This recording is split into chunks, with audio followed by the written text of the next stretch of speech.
Hello, gorgeous, and welcome to the Midlife Realignment.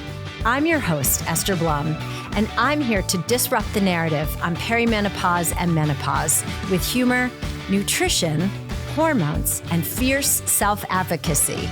Together, we'll rewrite your story and the rules because there's a light at the end of the vaginal tunnel.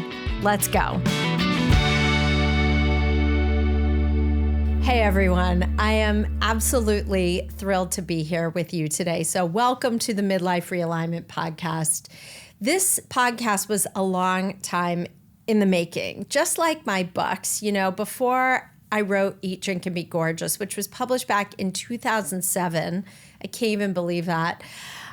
Everyone kept saying to me, you need to write a book, you need to write a book. And I was like, no, I'm not really an author. And of course I was an author. I just hadn't had anyone pull it out of me yet. And so just like the germination of the book, this podcast came from years of people saying to me, you really need to have your own podcast. You really need to tell your stories. And I enjoyed guest podcasting for a long time.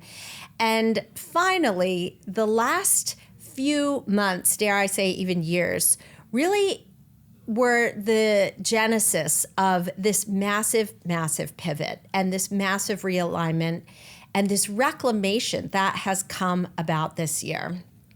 As I film this, I just turned 55. I feel like some days I feel like I'm 85, but a lot of days I feel like I'm 25. But it just has become more and more evident to me that we need another voice in the space. There can never be too many voices in this midlife space, especially from the perimenopause to menopause space. There are going to be 1.2 billion women in menopause by 2030. I am continuously hearing from women how they don't have a voice. Their doctors are not up on education. They're struggling to find good care. They're handed birth control pills instead of hormones. So we're going to unpack all that, but we're also going to get so down and dirty with personal life stories because we as women, we connect to the stories. Men will connect to the numbers. Men will say, bro, what percentage of body fat did you lose at the gym, right? How much weight did you lift? Bro, what's your bench press? This is what I hear from my son all the time. He's in college. He's like, bro, what'd you bench press? And women are like, how did you get to the gym with, 2 kids at home, with aging parents, plus a booming career, because we've all put in our dues around midlife. Like this is when our careers are really, really taking off. Or we're re-entering new careers after our kids fly the nest. So it's like we have to tell each other stories. We have to make it safe for everyone else to tell the stories. I was like always so reluctant to share my personal things because they were really personal to me. And I've learned through my girlfriends that, and through the women who come to me in my DMs on Instagram or email me from my mailing list, I have learned the importance of of storytelling. And when we share our own stories, we give other women permission to do the same. We take away the shame, we take away the stigma, we take away the fear. And when all of that is stripped away down to the studs, then we begin really feeling empowered and bold to tell our own stories, to advocate for ourselves at the doctor's office, to refuse to accept less than care. So this is going to be a place for radical truth-telling. This is my commitment to you and storytelling and connecting with other women. I'm going to bring you so many amazing, brilliant, empowering women.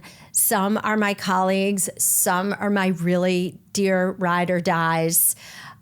We curse like motherfuckers here. So if you have kids around, you're going to want to wear headphones or don't listen to this in your car with your kids because I'm going to swear all the time. That is how I am. I'm not apologizing for it. I'm going to talk to you as if you were in my living room with me. So let's talk about, we're going to do storytelling, we're going to do hormones, we're going to have sessions with questions and answers. So on my website, if you go to estherblum.com/podcast, or I believe that's a link, but either way, go to my website, submit your Q&As, because I will do single episodes where I will be answering questions for people. And that's the bit of housekeeping here. So I really want to talk about how I kind of got into nutrition in the first place, because it's a pretty remarkable story, actually. I was so gifted in that I had this extraordinary upbringing. My grandfather, Harry, my father's father, was an immigrant. He was born in 1898 in Russia, and he came over here in, I believe it was 1906 or 1907. So he was little. He had never even seen a banana when he came here. So when he ate one, he ate the entire thing with the skin. He didn't even know what a banana was. And he came to Brooklyn and decided that he was very interested in medicine. He became the tonsil king of Brooklyn. He studied in Vienna. He was one of the first graduating classes of NYU Medical School in 1921. So it was so funny when I later got my master's at NYU. It was like the legacy continuing. So he also studied painting. So he had these really incredibly steady hands. And he, after he went to medical school and stayed in Vienna, he came back and he opened a surgical practice in his house in Brooklyn, New York. It's 464 East Ditmas Avenue in Brooklyn. And so when you walked into his house, on the left was a consultation room. There was a waiting room where my Aunt Ruth, my dad's sister, was the receptionist when she was older. So there was the waiting room. There was a consultation and treatment room. Then there were two operating rooms. There was one operating room and two recovery rooms.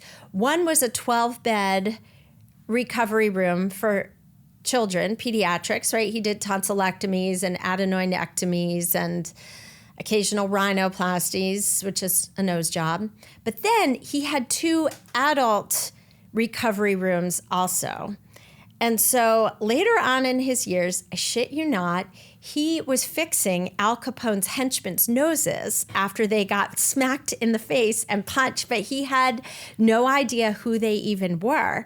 So he'd be watching the nightly news and then he'd see their mugshots and he was like, oh my God, they're going to come after me and whack me one day. But they never did, because I'm sure they appreciated his surgical skills.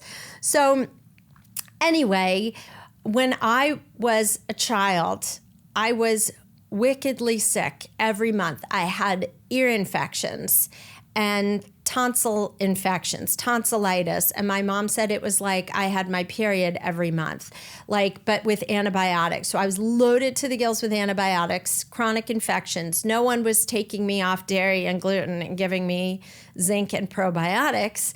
Instead, I was just put on antibiotics. And so when I was 6, my grandfather said, you know what, we're going to pull her tonsils out and fix all of this. So imagine, right? You're 6 years old. You need to get your tonsils out. Do you go to the hospital? No, you don't go to the hospital. You go to Nanny and Poppy's house. And so, and you get your tonsils out there. So my mom and I slept over, and the next day, Nanny and Poppy took my tonsils out.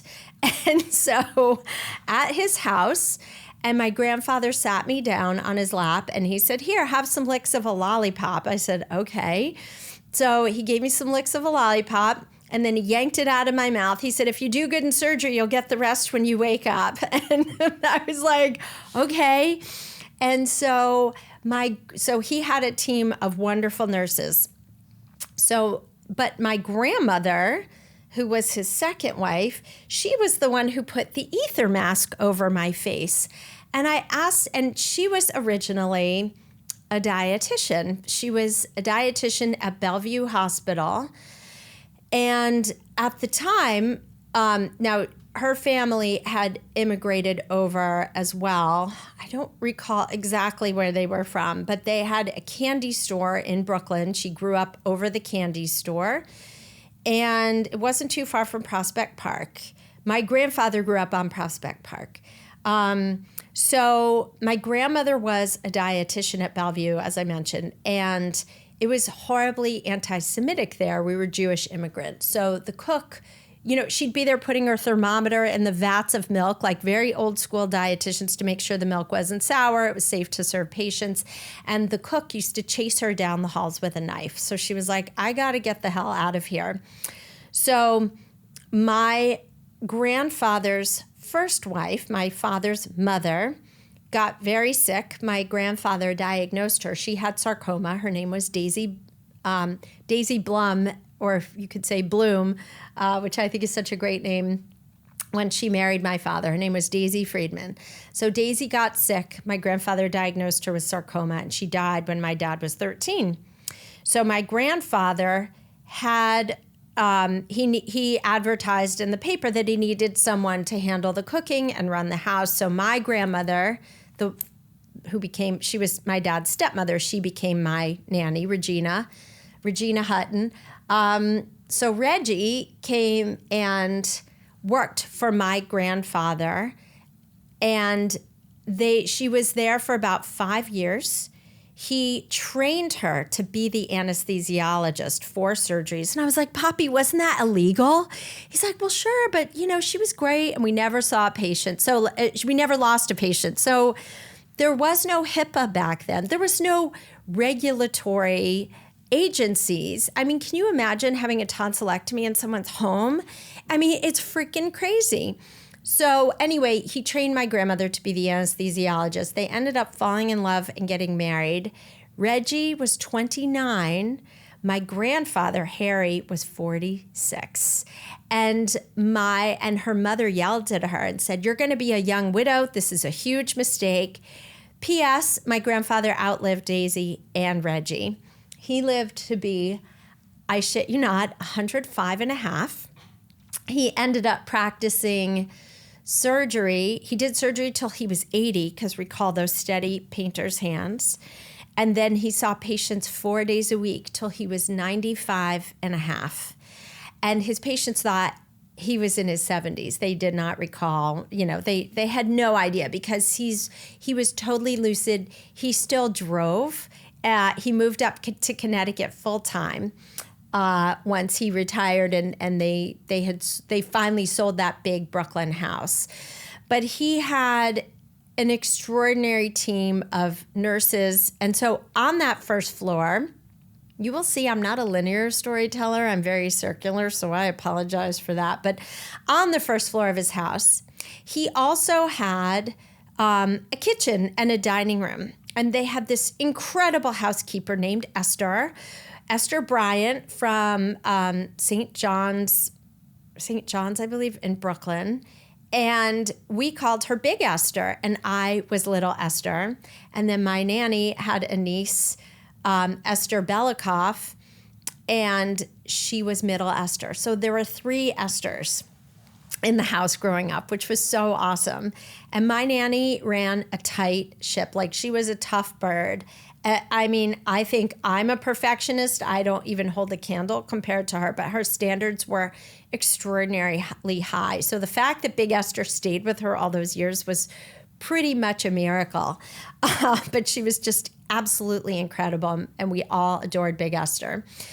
So there was Big Esther, there were a bunch of nurses, and Nanny and Poppy doing surgeries. So when you're around that medical life all the time, it becomes just part of second nature to you. Now, my grandparents also had a 25-acre farm in Ridgefield, Connecticut. So they had peach orchards. They had this vegetable garden that was incredible, with sugar snap peas and strawberries and currants and raspberries and fresh corn and zucchini and eggplant. I mean, everything was farm fresh.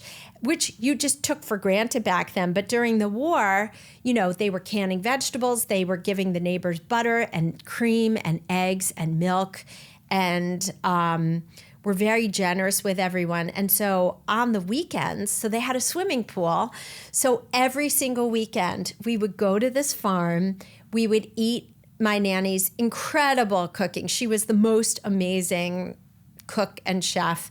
And she not only cooked, but she baked as well. And so they would do surgeries, so many surgeries, 5 days a week. Then they would go to Ridgefield on the weekends and entertain people and grill steaks and have family. It was so rich in family. It was such an extraordinary gift that they gave all of us, because my relatives were really cool. And we had such a huge family, because we not only had my biological family, but then we had Daisy Friedman, my first grandmother's family. Then we had my nanny's family, Reggie's family, and just so many cousins, so much laughter, so much fun. Like, people went and stayed and slept over at their Brooklyn house. They slept over at their Ridgefield house. Like, my grandparents were the consummate hosts. I can't even believe the level of work that they did and how they hustled and grinded, and it was just what they did. They never thought about it. And what was so incredible for me too was my nanny, she and I were so tight. She was such an amazing grandmother to me, and I have 2 older brothers, and I have my first cousin, Matthew, and his sister, Debbie, who is special needs. She is mentally handicapped. So, my grandparents just took extraordinary care of her.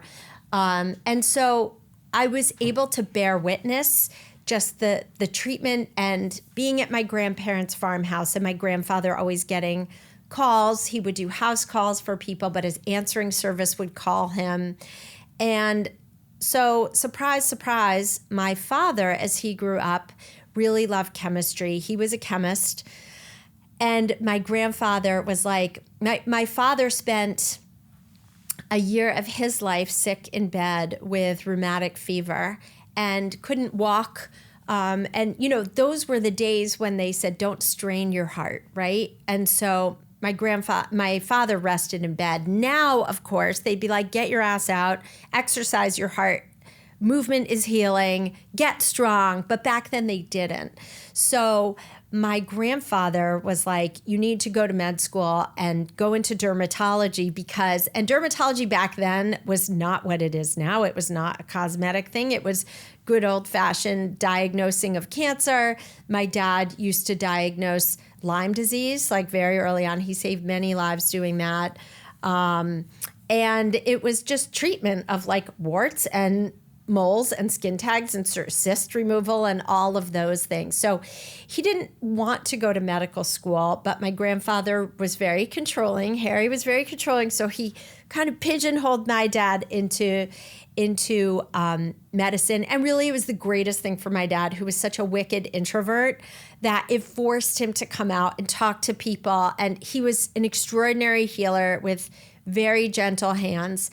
And his name was Larry, my mom's Florence Blum. And Florence became a nurse. That was her vocation, her calling. She went to Hunter.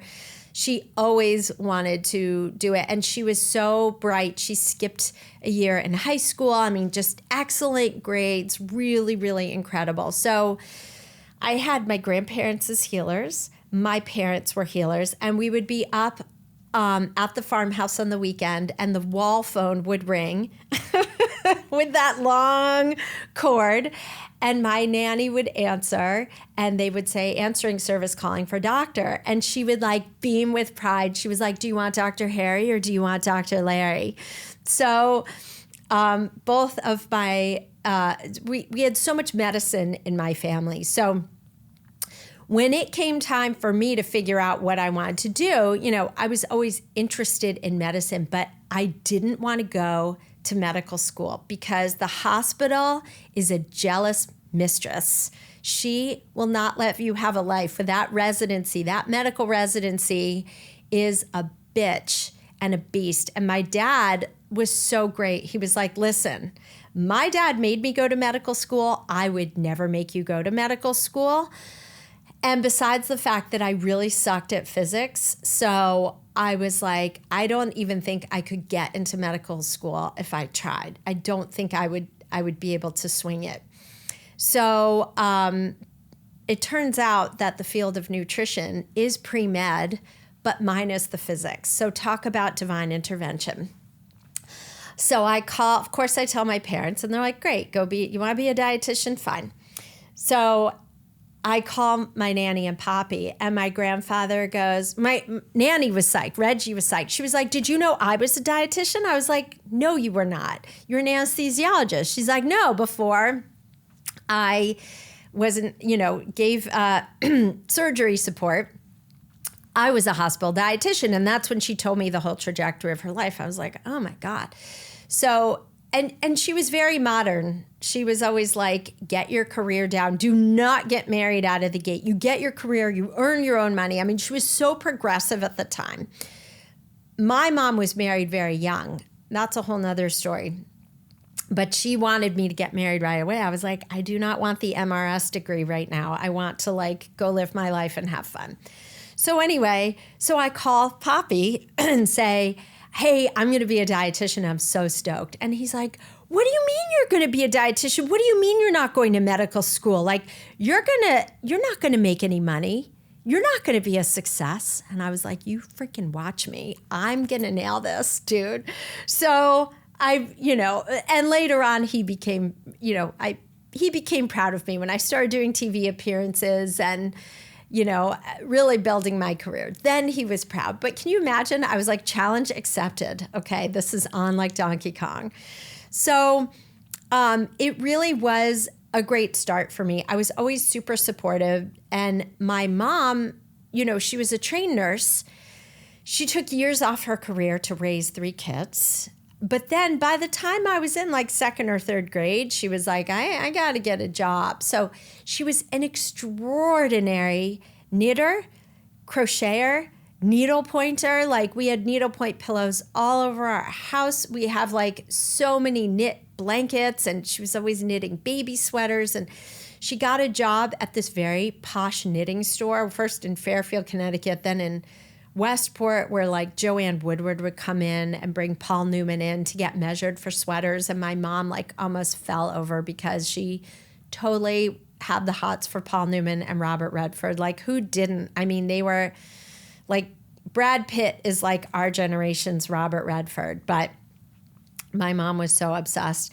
So, but eventually, by the time I got to college, she went back to nursing, right? So my mom, by the time she went back to nursing, she did a couple of drug rehab units, but then really, really her passion was postpartum.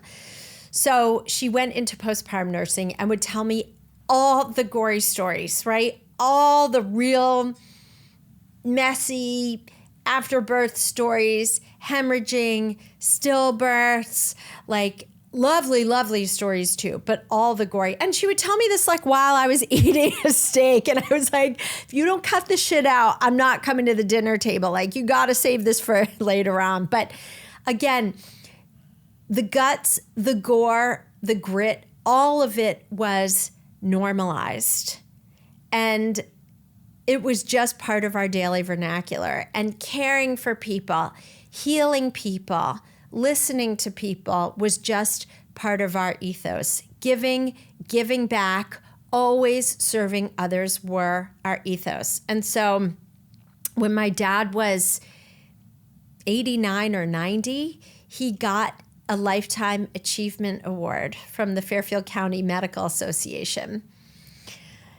And it sits on my bookshelf, and it reminds me every day. When I walk in my office, that's the first thing I see. It's like, bitch, you are in service of others every day, and don't let your ego get big in this healing game.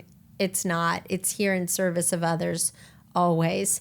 But I have to tell you the story of his acceptance speech at that award ceremony. I helped him work on his speech. Right? And I was like, Dad, talk about your healing, talk about how you got into healing. And okay, he did all that, but unbeknownst to me, he wrote his own little part of the speech, and he stood up there, and he's up there with like his walker. He's bent over. I mean, he was a slight man to begin with. He was like 132 pounds his whole life at 5'6". So this was not a large man, but by the time he was 90, he was really bent over. And he leans into the microphone and he says, I'm told that a speech should be like a woman's skirt. Short enough to hold your attention and long enough to cover the subject. And the whole room was like, they were like, you could have heard a pin drop. And the director came up to me after, and I was just rolling on the floor, and the director came after me and he goes, if that had been anyone other than your father, we would have escorted them out. And I was like, oh my God, because my parents were, like you look at them and my mom's like knitting a needle pointing and my dad's like in a bow tie and suspenders. And they had like the filthiest sense of humor, which is also where I get it from.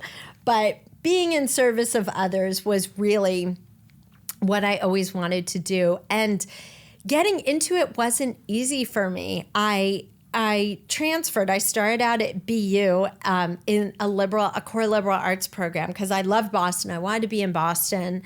And it really was very hard for me. It was in a really intense program, and we had to do this capstone project with this 70 or 80 page thesis that you had to defend. Like at the end of sophomore year, the people I did it with were like horrible partners.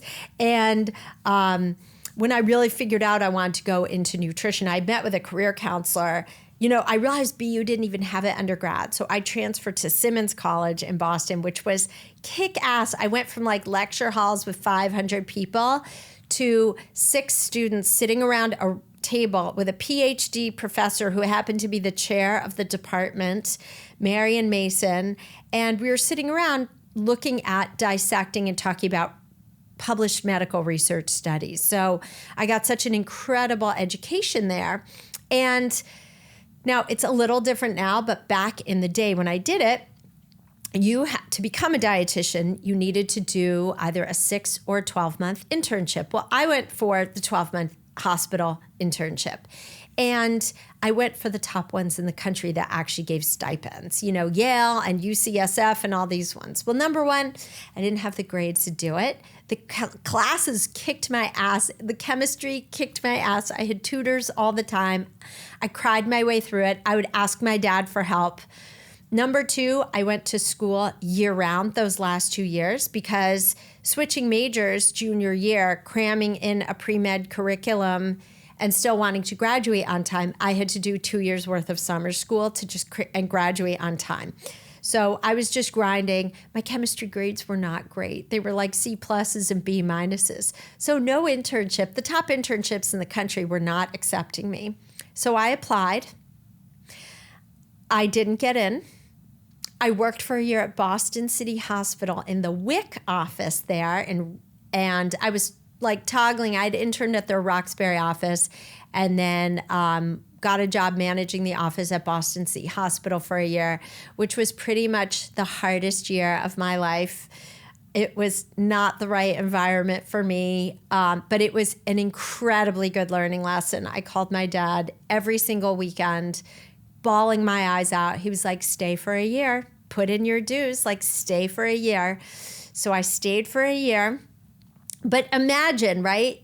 This like little white girl with white privilege going in, working with underprivileged women, teaching them breastfeeding classes and they were like, do you have your own kids? I was like, no, I don't have my own kids. So where was my credibility there, right? Number two, the community I was in did not have access to resources to really optimize their nutrition.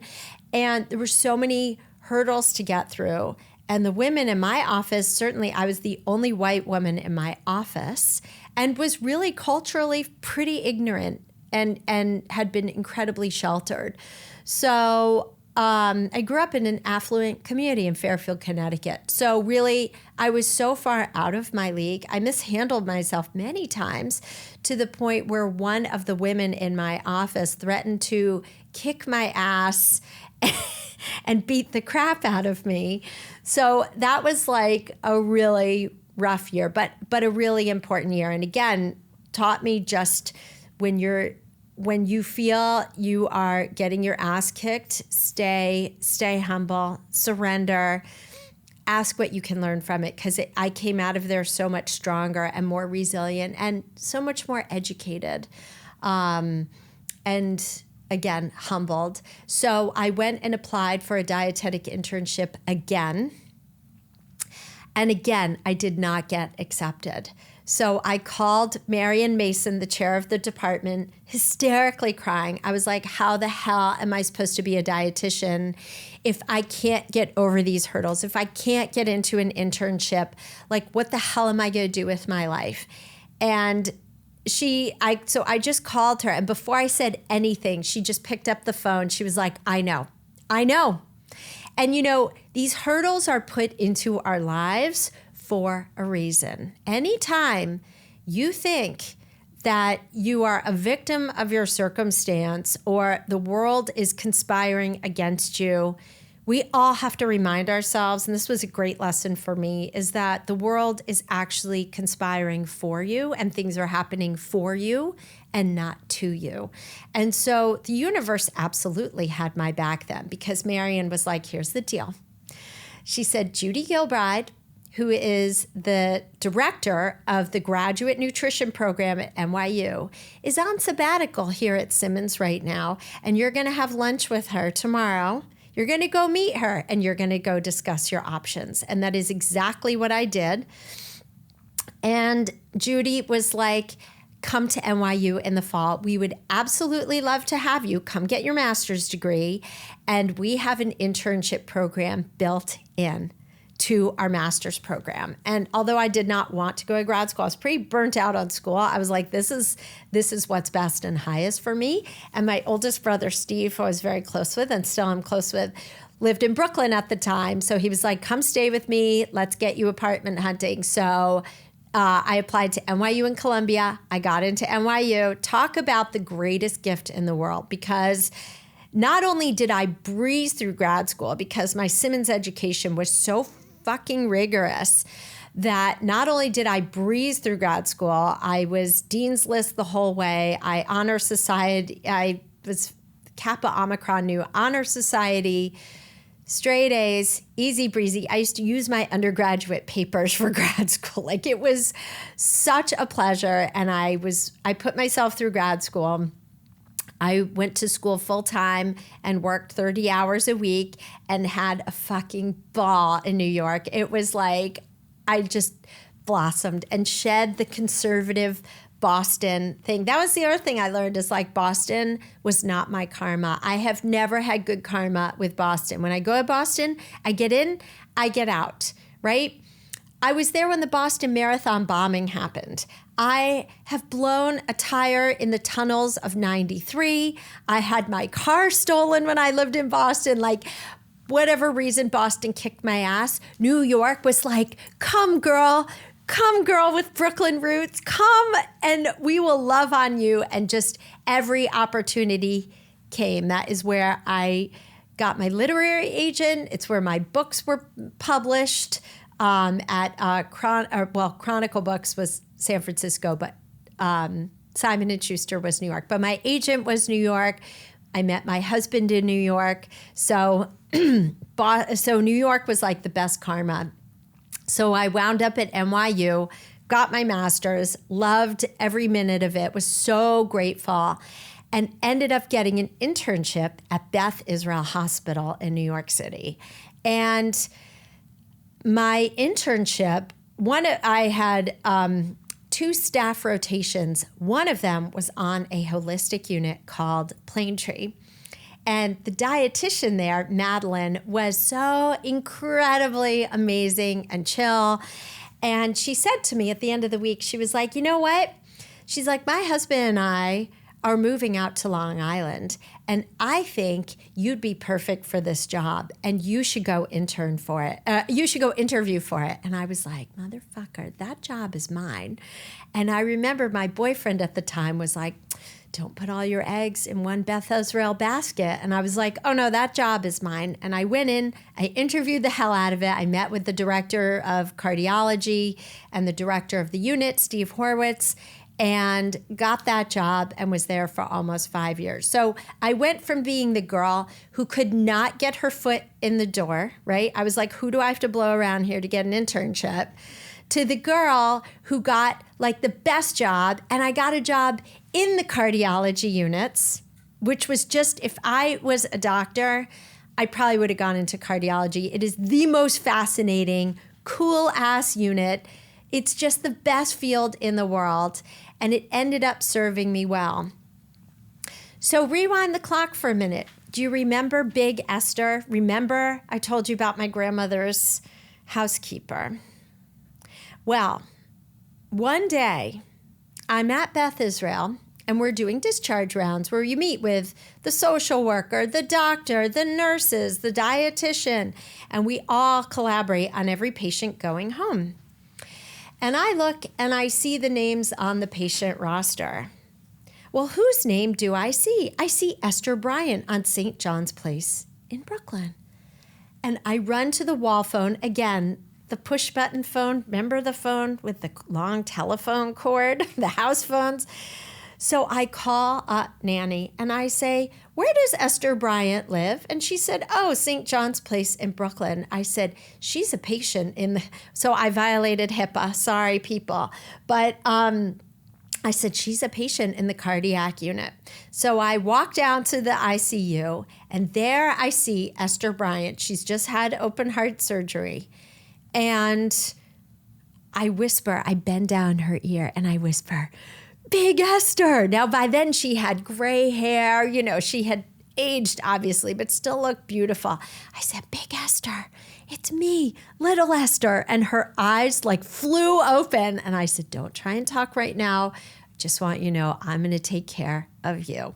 So talk about like incredible full circle moment. So I got to see Esther when she was, you know, down in the regular unit, and talk to her daughter, and we were just like beside ourselves that we were reunited in this way.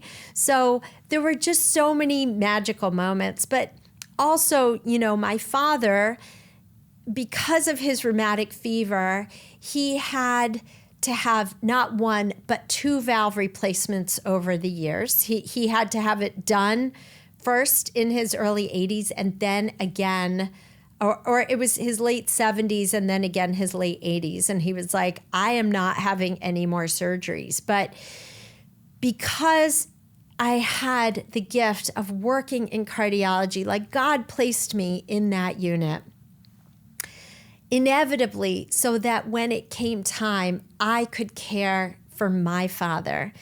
And when it was time, when my mother at the end of her life went into AFib and ultimately heart failure, I was able to advocate. I was the power of attorney. I was able to make choices. Now, my dad died during COVID. And we weren't even able to see him. He was in a nursing unit at the time. There was no care for him. He went peacefully in his sleep, thank God. He got COVID on a Tuesday and passed on a Friday. But my mom had a 3-week trajectory. And I'll talk about this on another podcast. But I was so grateful and honored to be able to care for her and to be able to make those decisions as a medical professional and talk to the cardiologist and talk to the medical team and say, hey, I understand cardiology. I worked in cardiology units. Give it to me straight. Are we on the right meds? What's the treatment plan?